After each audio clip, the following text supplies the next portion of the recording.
In this unit, we're focusing on health and exercise, and we'll start by exploring some key vocabulary.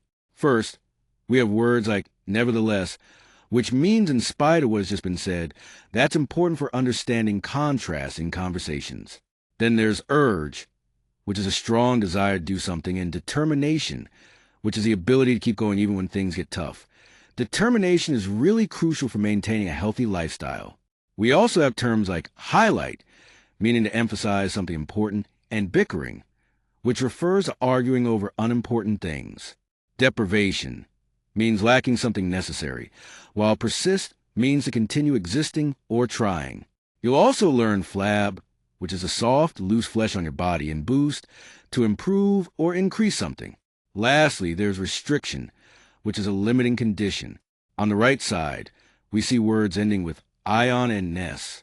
Words like education, pollution, and prevention all end with ion and usually refer to processes or states.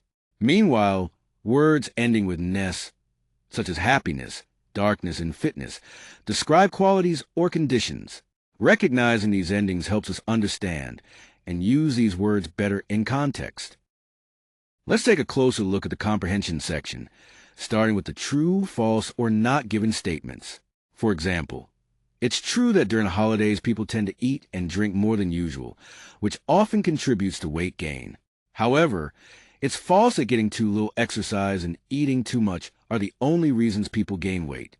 Research by David Allison shows that even with controlled diets, animals gain weight, indicating other factors are at play. Interestingly, vaccination against infections might be a future method to prevent obesity, and specific hormones do regulate our appetite. On the other hand, some statements like people under severe stress experiencing breathing difficulties are not supported by the information given. Moving on to the questions section, the holidays represent a time of excess because people generally indulge more in food and drink, which, combined with less exercise, can lead to weight gain. David Allison's research importantly highlights that obesity isn't solely caused by overeating and inactivity. Other factors can contribute as well, as seen in animals gaining weight under controlled diets. This broadens our understanding of obesity beyond simple lifestyle choices. According to the Rundar, one promising way to prevent obesity could be vaccination against infections like adenovirus 36, which has been linked to weight gain. Cold temperatures play an interesting role as well. They activate brown fat, which burns energy to keep us warm, helping reduce fatness.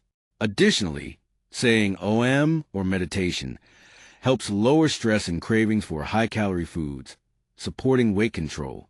It's important to be cautious with plastic packaged fatty foods because they may contain endocrine-disrupting chemicals like phthalates and bisphenol A, which can interfere with hormones and contribute to obesity. Nelson advises avoiding blue light at night since it disrupts our circadian rhythms and metabolism, impacting weight regulation. Breathing polluted air is also harmful as it can increase abdominal fat and reduce insulin sensitivity, as seen in studies with mice. Finally, getting enough sleep is crucial because insufficient sleep lowers leptin, which suppresses appetite, and raises ghrelin, which stimulates hunger, making weight gain more likely.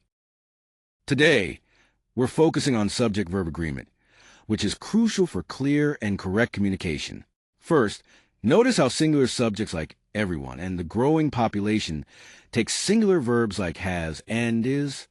Even though countries is plural, when paired with singular subjects like neither my brother nor my sister, the verb matches the closest subject.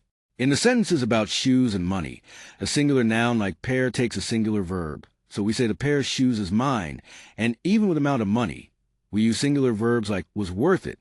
Moving on to corrections, pay close attention to common mistakes, such as mixing singular and plural verbs with collective nouns or compound subjects. For example, every one of the workers receives, not receive, and there are two gerbils, not is. Also, note that some nouns like scissors always take plural verbs, whereas news takes singular.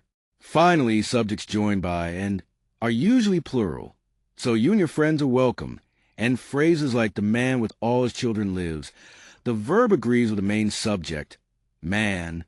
These rules help keep our sentences grammatically sound and easy to understand.